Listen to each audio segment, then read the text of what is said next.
Jimmy Evans describes the fundamental principles that God used to create marriages in this book.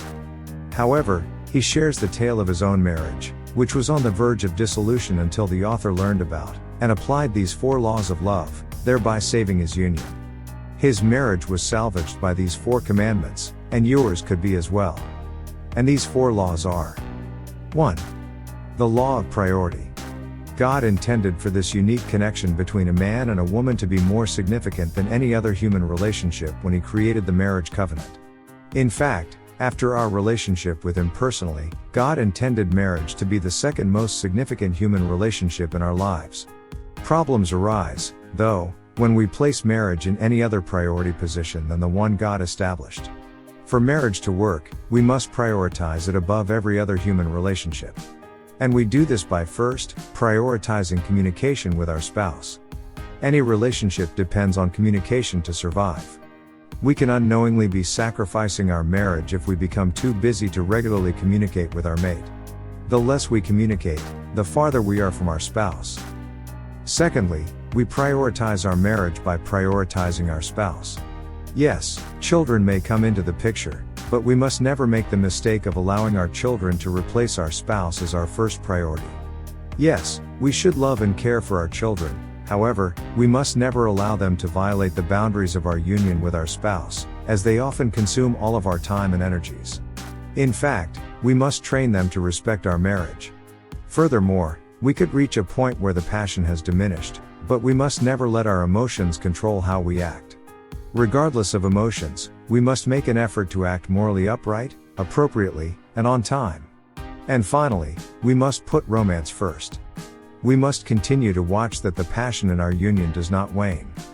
We must continue to take small steps to keep romance alive. 2. The law of pursuit. No marriage is self-sustaining or able to function on its own, according to the law of pursuit. Marriage requires the commitment and willingness of both partners. Since nothing succeeds unless we work at it, failure in your marriage is inevitable if you are unwilling to put in the necessary effort. To have a happy and successful marriage for the rest of your lives, you must work at it every day.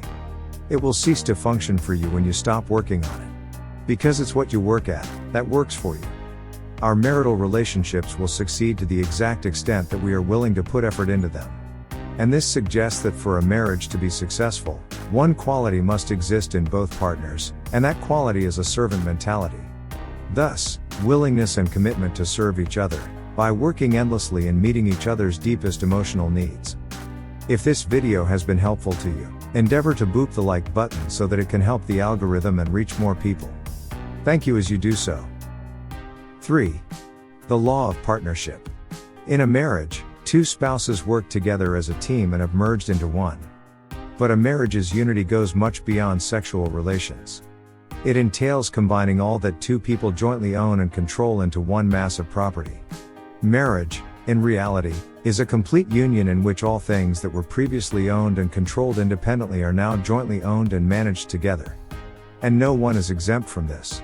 In fact, anything held outside of a marriage that is not intentionally transferred to the ownership of the other spouse, violates the law of partnerships and the rights of the other spouse. Dominance, however, is the law of partnership's biggest foe.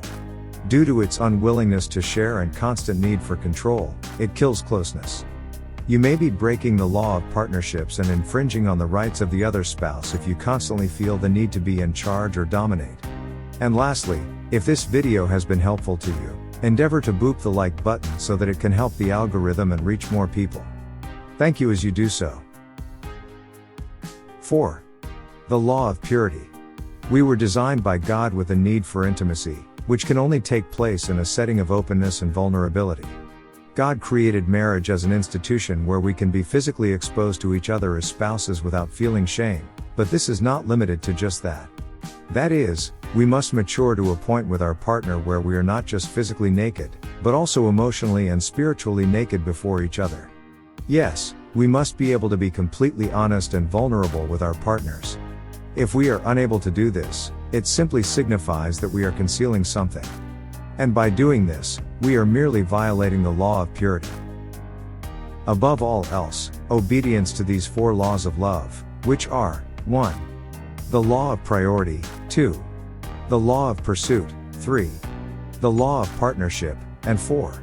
The law of purity, will help keep our marriage in place, bring romance alive, and make us become a better spouse each passing day. Nevertheless, I hope you find this video valuable to you. More importantly, what is your take home from this video? What serves as an eye-opener for you? What do you like to contribute? Answer below in the comments box. Many thanks for watching. However, don't forget to subscribe to our channel. Make sure you hit the like button so this video can spread to more people. And also click at the bell, and turn on the notification. Remember, we love you.